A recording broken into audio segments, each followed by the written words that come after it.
Donc, Alain Bertrand, qui est un conseiller pédagogique de la Commission scolaire des Patriotes. Alain a aussi fait partie d'un petit comité, un comité qu'on avait monté des 2 dernières années qui nous ont amené à réfléchir sur le guide des AE. Donc, qu'est-ce qu'on pourrait écrire dans ce guide-là? Quels sont les besoins du milieu, tant au niveau de la façon de faire, de la démarche de constitution d'un dossier d'apprentissage, mais aussi au regard des ressources qu'on présente à l'intérieur du dossier d'apprentissage et d'évaluation. Donc, Alain a œuvré avec nous autres pendant 2 ans, donc à réfléchir à tout ça. Et donc, maintenant, il en est à travailler avec ses enseignants. Il voit le bébé qui arrive tout doucement. Et il en est à travailler avec ses enseignants sur toute cette réflexion-là qui a été faite pendant 2 ans. Donc, Alain, je te laisse faire la présentation de ton plan d'accompagnement et de ce que tu prévois ou de ce que tu prévois faire, ce qui s'en vient pour toi. Donc, je te cède la parole.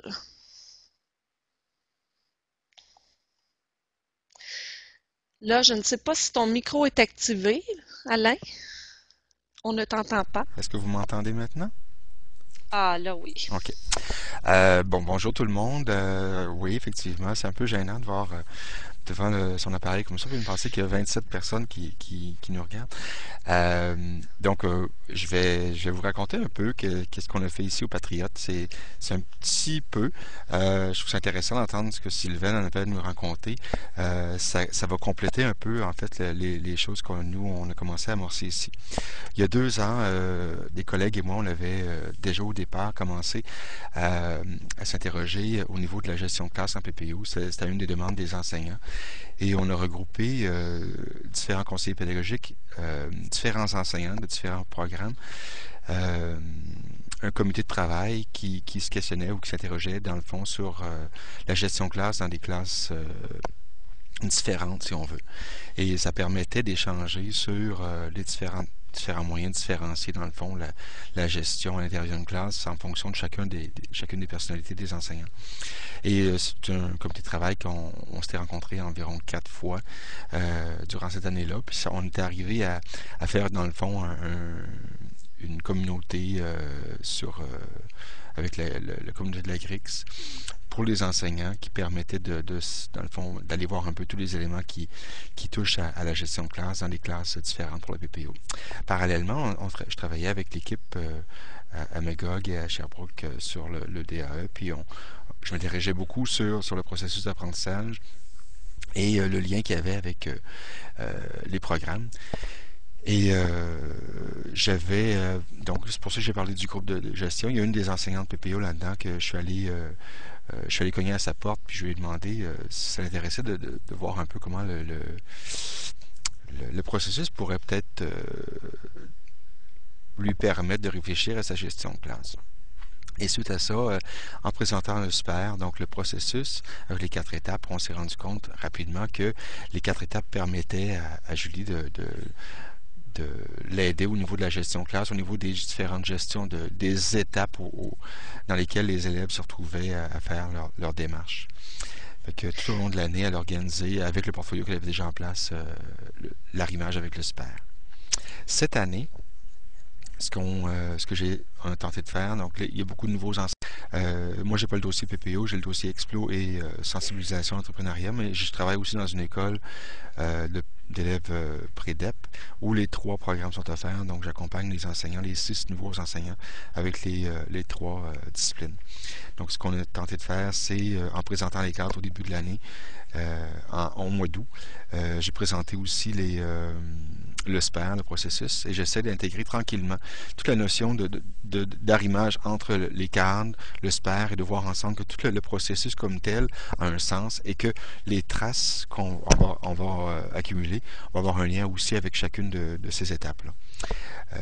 La semaine dernière, j'ai tenté de présenter l'outil de planification. C'était la première étape vraiment là, d'aller voir dans le DAE.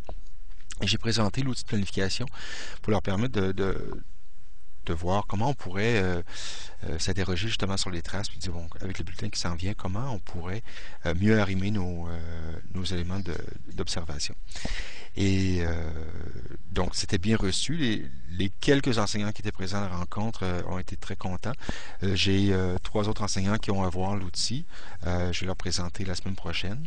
Mais entre-temps, on aura une journée pédagogique cette semaine où on va présenter aussi avec l'équipe de Nathalie et Bertin en Montérégie l'outil comme tel, l'UDA avec les outils technologiques.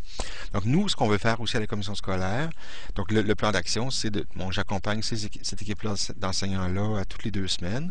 On se rencontre, j'essaie de répondre à leurs demandes ou à leurs besoins.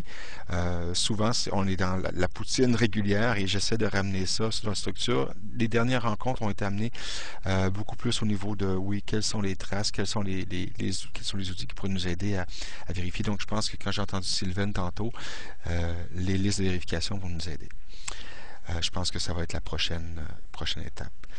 À la commission scolaire, on a à mettre sur pied un groupe de travail, tout aussi d'apprentissage, d'évaluation, et là, on va y aller vraiment en offrant un comité de travail auprès des enseignants qui ont envie d'explorer cet outil-là.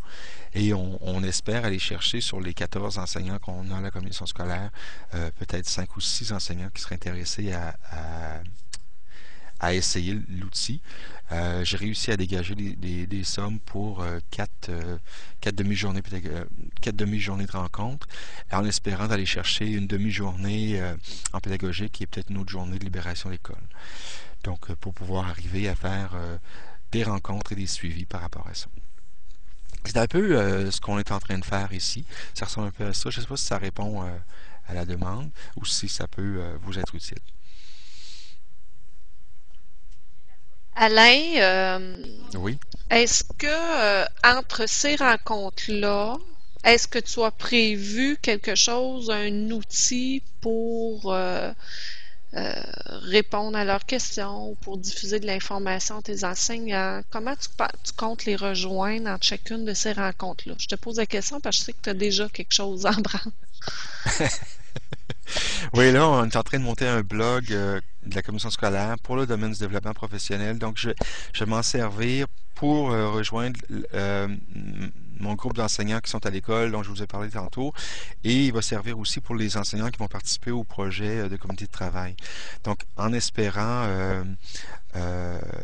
donc les faire participer, bon, peut-être pas participer, mais plus de dire, adhérer donc à l'utilisation des outils parce qu'ils sont facilement accessibles sur le blog.